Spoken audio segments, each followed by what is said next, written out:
Doctor, তোমাদের মধ্যে যারা পোস্ট গ্রাজুয়েশন অ্যাডমিশন এক্সামের জন্য রেডি হচ্ছ, তোমরা কি জানো আলফা 1 অ্যান্টিট্রিপসিন ডিফিসিয়েন্সি কি পরিমাণে দামি?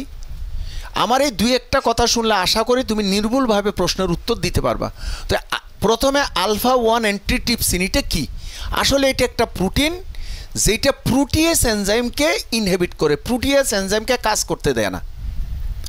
যেই প্রোটিনটা লিভার থেকে সিনথেসিস হয়, তাহলে আমাদের শরীরে যতগুলো প্রোটিন আছে সবগুলোকে সেফ রাখে প্রোটিয়েস এনজাইম থেকে।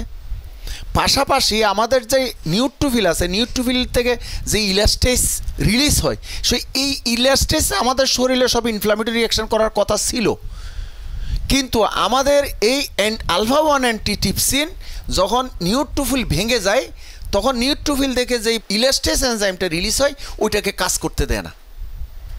পাশাপাশি আমাদের যে প্যানক্রিয়াস আছে, প্যানক্রিয়াসের মধ্যে যে ট্রিপসিন আছে, কাইমোট্রিপসিন আছে, ওগুলোকে অ্যাক্টিভ হইতে দেয় না।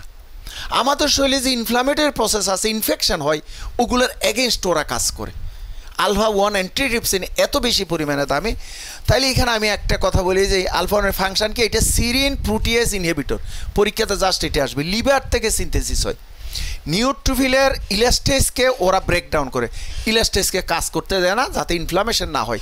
পাশাপাশি আমাদের শরীরে অ্যান্টি ইনফ্লামেটরি একটা বড় রোল ওরা প্লে করে। এখানে কিন্তু প্যাথোফিজিওলজিতে বলছে মিউটেশন। আচ্ছা, মিউটেশন শব্দ কি? Permanent damage of DNA. ডিএনএর কোনো একটা অংশ পার্মানেন্টলি যদি নষ্ট হয়ে যায় তখন ওইটার নাম মিউটেশন। আর এখানে একটা হোমোজাইগাস শব্দ আছে। হোমোজাইগাস কি জানো? আমাদের যে কোনো ক্যারেক্টারের জন্য দুইটা করে জিন আছে। আলফা 1 অ্যান্টিট্রিপসিন এটার জন্য আমাদের দুইটা জিন আছে। আমাদের শরীরে আলফা 1 অ্যান্টিট্রিপসিন যে ফর্মেশন হবে এটার জন্য দুইটা জিন আর রেসপন্সিবল, একটা মা থেকে আসে, একটা বাবা থেকে আসে। এই দুইটা জিনের মধ্যে দুইটা জিনে যখন খারাপ হবে তখন এটাকে হোমোজাইগাস বলে। আর একটা জিন যদি খারাপ হয় তখন নাম ওইটার নাম হেটারোজাইগাস। তো এই অসুখটা তখনই হবে যখন এই প্রোটিনের জিন বাবা এবং মা দুইজনের থেকে যদি খারাপ আসে তখন এই অসুখটা হবে এবং এটাতে মিউটেশন হবে। সারপিনে জিন এটা মিউটেশন হয়। তাহলে এখানে কি হয়? আলফা 1 অ্যান্টিট্রিপসিন ফর্মেশন হইতে পারবে না। তাহলে ফর্মেশন হইতে না পারলে নিউট্রোফিলের যে ইলাস্টেজ আছে এটা ইনফ্লামেটরি রিঅ্যাকশন করবে, প্রোটিয়েস এনজাইমগুলো অ্যাক্টিভ হয়ে যাবে। বিশেষ করে আমাদের লাংয়ে যতগুলো স্ট্রাকচার আছে, প্রোটিন স্ট্রাকচার, সবগুলো নষ্ট হবে এবং এমফাইসিমা হওয়ার সম্ভাবনা থাকে। পাশাপাশি আমাদের লিভারে কোলিস্টেটিক জন্ডিস হওয়ার সম্ভাবনা থাকে, কারণ লিভারের যে বাইল ডাক্টগুলো ইনফ্লামেশন হয়ে অবস্ট্রাকশন হয়ে যায় এবং বাইলগুলো আসতে পারে না, সেই জন্য কোলিস্টেটিক জন্ডিস হবে।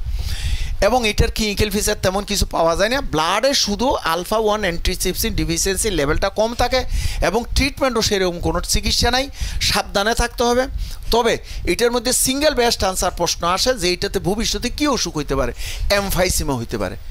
এই এমফাইসিমা না হওয়ার জন্য যাদের আলফা 1 অ্যান্টিট্রিপসিন ডিফিসিয়েন্সি আছে তাদেরকে আগের থেকে বলে দিতে হবে স্মোক একেবারে কোনো অবস্থাতে স্মোকিং যাতে সে না ধরে, স্মোকিং যাতে না করে।